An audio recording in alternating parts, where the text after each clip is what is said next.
তানিয়া ছোট্ট একটা গ্রামে জন্মেছিল। তার বাবা মা ছিল গরিব কিন্তু খুব ভালো মানুষ। তবে দুর্ভাগ্য, জন্মের পর থেকেই গ্রামের সবাই তাকে অপয়া বলে মনে করত। কারণ তার জন্মের দিনই তার মা অদ্ভুতভাবে মারা গিয়েছিল। গ্রামের লোকেরা বলতো, কি মেয়ে রে বাবা, নিজেও জন্ম হয়েছে আর তার মাটাকেও খেয়ে ফেলেছে। হ্যাঁ ভাই, তুমি ঠিকই বলেছ। এরকম অভিশপ্ত মেয়ে গ্রামে রাখাটাই ভুল হয়েছে। আর এরকম অভিশপ্ত মেয়ে যদি কোনো গ্রামে থাকে, সেই গ্রামের কোনো উন্নতি হবে না। হ্যাঁ ভাই, তুমি ঠিকই বলেছ। আমার তো মনে হয় এই মেয়েটাকে গ্রাম থেকে বের করে দেওয়াটাই ভালো হবে। আমি তুমি বললে হবে?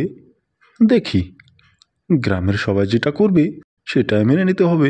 তুমি কথাটা তো ন্যায্য বলেছ, দশে যেটা করবে সেটাই মেনে নিতে হবে।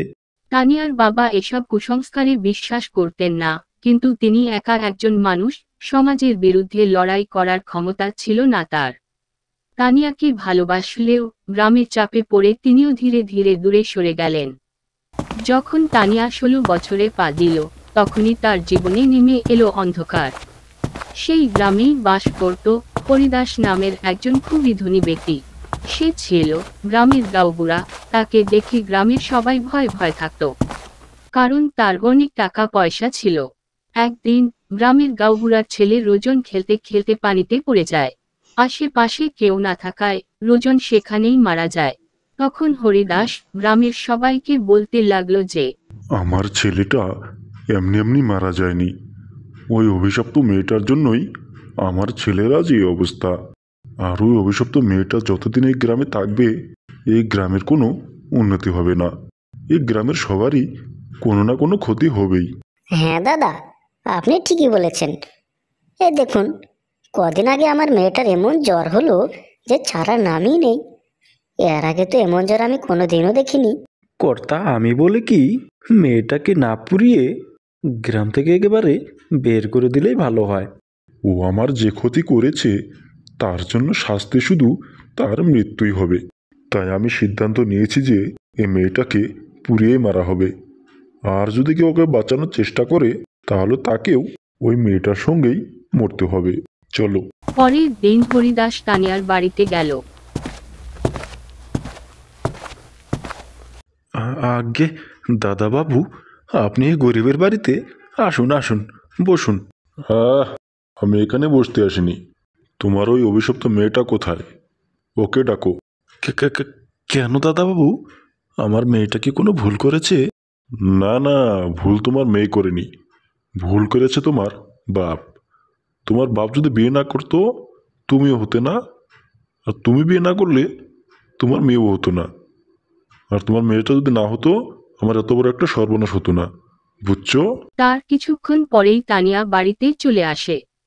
হরিদাস বলল, ওই তো এসে পড়েছে অভিশপ্ত একটা মেয়ে। তোর জন্যই আমার ছেলেটা আজ মারা গিয়েছে। আসলে তুই একটা ডাইনি, আর তাই আজ তোকে আমি শাস্তি দেব। তানিয়া কাঁদতে কাঁদতে বলল, আমি আমি কিছু করিনি। আমার কোনো দোষ নেই। দয়া করে আমাকে ক্ষমা করে দিন। আমাকে বিশ্বাস করুন, আমি কিচ্ছু করিনি। কিন্তু কেউ শুনল না। তারা নির্মমভাবে তাকে হত্যা করল।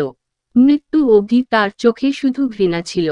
তানিয়া ফিসফিস করে বলল, আমি ফিরে আসব। আমি আমার মৃত্যুর প্রতিশোধের জন্য আমি ফিরে আসব আবার। গ্রামের লোকেরা ভাবল সব শেষ। কিন্তু কিছুদিন পর থেকেই গ্রামের চারপাশে অদ্ভুত ঘটনা ঘটতে লাগল। রাতে লোকজন শুনতে পেত কারো কান্নার শব্দ। এটা কি?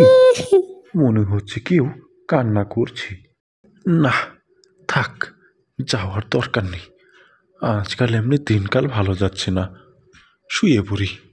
মন্দিরের পাশের জঙ্গলে কেউ গেলে আর ফিরত না। হরিদাস আর তার সঙ্গীরা একের পর এক রহস্যময়ভাবে মারা যেতে লাগল। গ্রামের লোকেরা বুঝতে পারল, এ কি শুনেছ? গ্রামে নাকি তানিয়ার আত্মা ফিরে এসেছে। দেখো না, গ্রামের সবাই যেন একের পর এক নিখোঁজ হওয়া ধরেছে। হ্যাঁ, তাই তো শুনলাম। দেখি, দশের যে গতি আমারও একই গতি। গ্রামের মানুষের ঘর থেকে রাতের বেলা ছায়ামূর্তি দেখা যেত। কখনো দরজায় হালকা আঘাত, কখনো কারো কানে ফিসফিস করে কেউ বলে উঠত, আমি ফিরে এসেছি। শুধু দোষীদের উপর নয়, পুরো গ্রামই ধ্বংস হতে শুরু করলো। আহ এ গ্রামে যে কি হলো! এদিকে ফসলগুলো সব শুকিয়ে যাচ্ছে, আমার গরুগুলো সব মরে যাচ্ছে।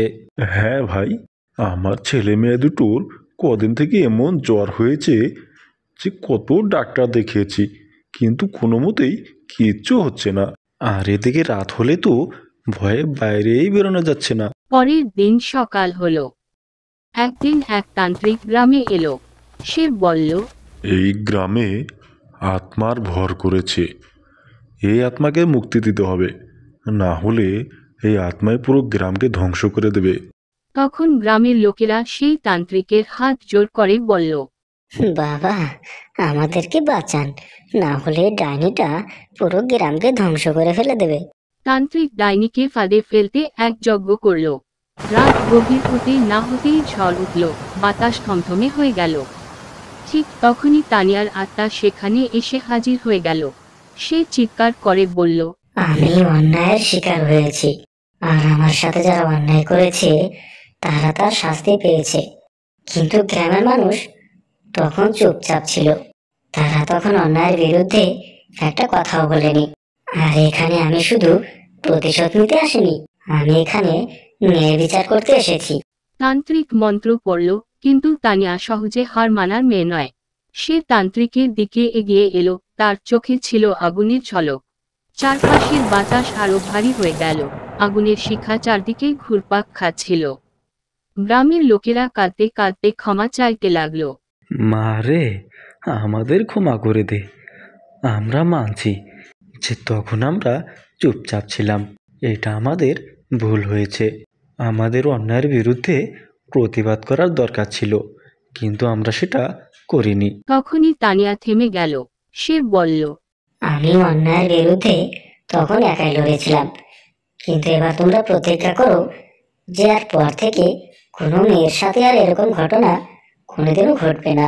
গ্রামবাসীরা শপথ করল। আমরা শপথ করছি মা, এই গ্রামে এর পর থেকে আর কোনোদিন কোনো কুসংস্কার চলবে না, আর কোনো অন্যায়ও হবে না। আর যদিও কোনো অন্যায় হয়, আমরা তার প্রতিবাদ করব। তখন তানিয়ার চোখ থেকে জল পড়ল, আর ধীরে ধীরে সে মিলিয়ে গেল বাতাসের সাথে। তবে যাওয়ার আগে তার ফিসফিস করা আওয়াজ শোনা গেল, আমায় তোমরা ভুলে যেও না, অন্যায় হলে আমি আবার আসবো ন্যায়ের জন্য। তো বন্ধুরা, এই গল্প থেকে আমরা কি শিখলাম? এই গল্প থেকে আমরা এটাই শিখতে পেলাম যে কুসংস্কার মানুষকে ধ্বংস করে দেয়, আর অন্যায়ভাবে কারো ক্ষতি করলে তার ফল আপনাকেও ভোগ করতে হবে। তো বন্ধুরা, আজকের মতো বিদায় নিচ্ছি। ভালো থাকবেন, সুস্থ থাকবেন, দেখা হবে পরবর্তী ভিডিওতে।